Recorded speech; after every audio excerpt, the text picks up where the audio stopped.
Well, for more on the Knicks, we welcome in CP, the franchise of Knicks Fan TV. Okay, CP, we're going to start with an easy one. The talk of this pretty much entire series. How do you think the Knicks will try to slow down Victor Wembanyama?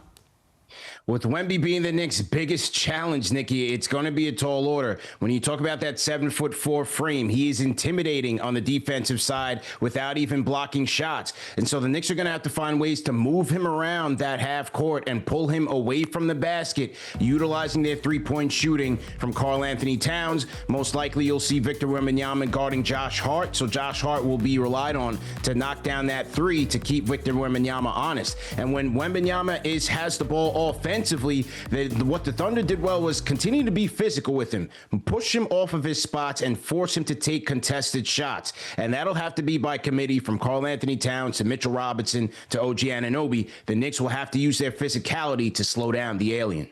Yeah, you saw those numbers, averaging a double-double this postseason, so a really tall task for the Knicks. And a tall task for the Spurs, stopping Jalen Brunson. He's the engine that makes this Knicks team go. In 3 games against the Spurs, including the NBA Cup, he's averaged about 26 points per game. What's the key to his success this series?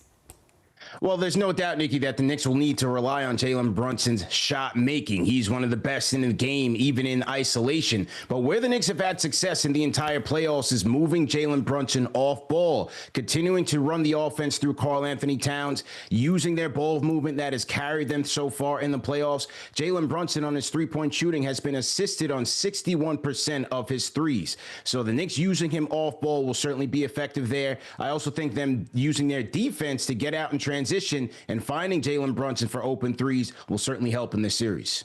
Yeah, so like you mentioned, this not going through Jalen Brunson, the Knicks seem to get their contributions from all over the roster. Any given night, it's someone else. So for you, who's the X factor for this series on the Knicks side? For me, it's Mikal Bridges being a two-way force. Number one, defensively, guarding the Spurs' elite guard attack. But also on the offensive side, Nikki, while Mikal Bridges has been efficient as of late, his three-point efficiency has been about average or a little bit less at around 33%. The Spurs are not going to allow the Knicks to have that same efficiency at the rim as the Knicks have had success in other series. And so they're going to have to rely on their three-point shooting, and that's where Mikal Bridges is going to have to step his game up. All right, CP, I'm going to put you on the spot here. Prediction for this series?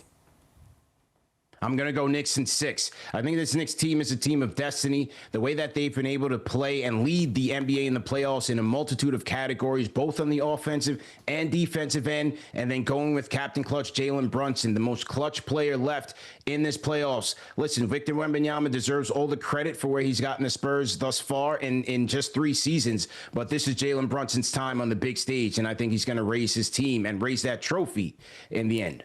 I think it's going to be Knicks in 7, but I want to agree that it would be Knicks in 6, so they win it at home at Madison Square Garden. We know the city will go absolutely crazy. Almost here Wednesday night, Game 1 from San Antonio. CP, the franchise, thanks so much for joining us here on Honda Sports Night. Anytime.